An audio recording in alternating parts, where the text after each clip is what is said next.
नमस्कार दोस्तों, आज बात करते हैं बसंत पंचमी की। बसंत पंचमी का त्यौहार माघ मास में शुक्ल पक्ष की पंचमी तिथि को मनाया जाता है। इस दिन विद्या की देवी माँ सरस्वती जी की पूजा की जाती है और इस दिन से ही बसंत ऋतु का आगमन होता है। कहा जाता है कि इस दिन ही माँ सरस्वती जी की उत्पत्ति हुई थी। यह दिन छात्रों, कला, संगीत आदि क्षेत्र से जुड़े लोगों के लिए बेहद खास होता है। बसंत पंचमी के दिन पीले रंग का भी विशेष महत्व होता है। बसंत पंचमी का दिन विद्या आरंभ या किसी भी शुभ कार्य के लिए बेहद उत्तम माना जाता है। संगीत की उत्पत्ति करने के कारण माँ सरस्वती संगीत की देवी भी है। इनकी पूजा करने से अज्ञानी में भी ज्ञान का दीपक जल उठता है। बसंत पंचमी के दिन लोग पीले वस्त्र धारण करते हैं और अपने घरों में पीले रंग का भोजन बनाते हैं। कुछ पीले रंग के चावल बनाते हैं तो कुछ केसर का उपयोग करते हैं। तो दोस्तों, अब बात करते हैं बसंत पंचमी क्यों मनाया जाता है। इसके बारे में एक पौराणिक कथा है। एक गांव में वर्षा नाम की लड़की अपने माँ के साथ रहती थी। वर्षा 5वीं कक्षा की छात्रा थी। उसको अपने स्कूल से बसंत पंचमी के बारे में कुछ प्रश्न दिए गए थे। वर्षा को बसंत पंचमी के बारे में ज़्यादा कुछ पता नहीं था। फिर वह अपने माँ से पूछती है, माँ, बसंत पंचमी क्यों मनाते हैं? मुझे ये जानना बहुत ज़रूरी है। मुझे बसंत पंचमी की कथा पूरी विस्तार से सुननी है। हमारे टीचर ने बसंत पंचमी की कथा के बारे में जानने के लिए बोला है और कुछ प्रश्न भी दिए हैं जो मेरे से हल नहीं हो रहा है। कल वह बसंत पंचमी से आधारित प्रश्न पूछेंगी। वर्षा की माँ वर्षा की बात सुनकर बोली, ठीक है बेटा, मैं तुम्हें पूरी कथा सुनाती हूँ, ध्यान से सुनो। कल बसंत पंचमी का पर्व है। कल से बसंत ऋतु का आगमन होगा। बसंत को ऋतुराज भी कहा जाता है। बसंत ऋतु के दौरान फूलों पर बहार आ जाती है। खेतों में सरसों सोने की तरह चमकने लगती है।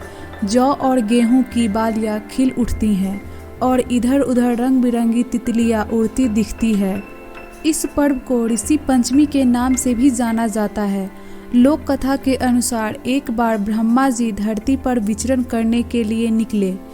धरती पर आने के बाद ब्रह्मा जी को यहाँ के वातावरण में कमी लगी।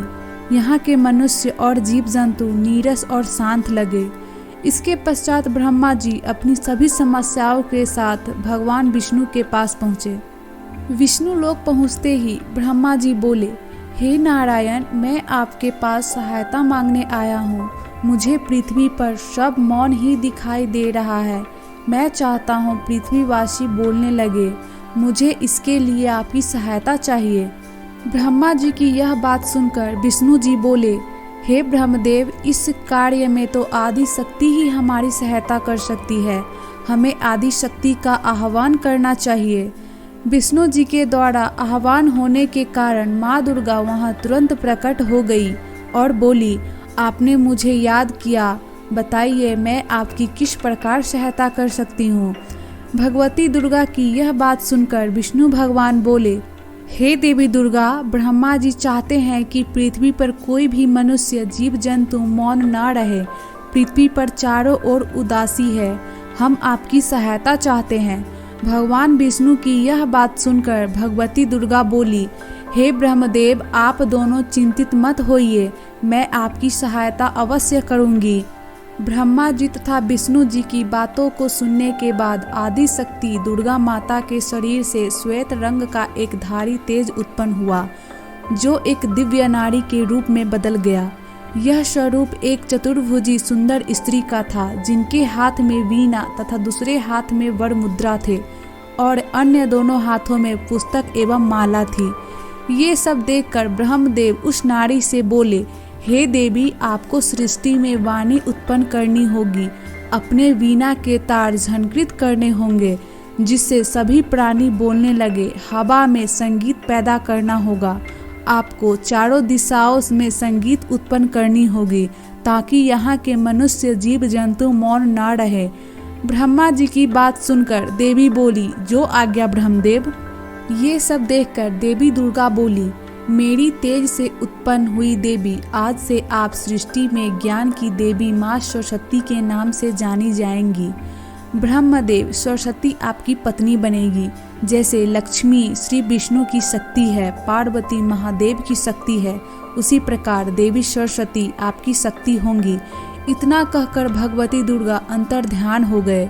इसके बाद सभी देवता सृष्टि के संचालन में संलग्न हो गए और देखते ही देखते ब्रह्मा जी की आज्ञा से देवी सरस्वती ने पृथ्वी पर वाणी उत्पन्न की, संगीत उत्पन्न किया।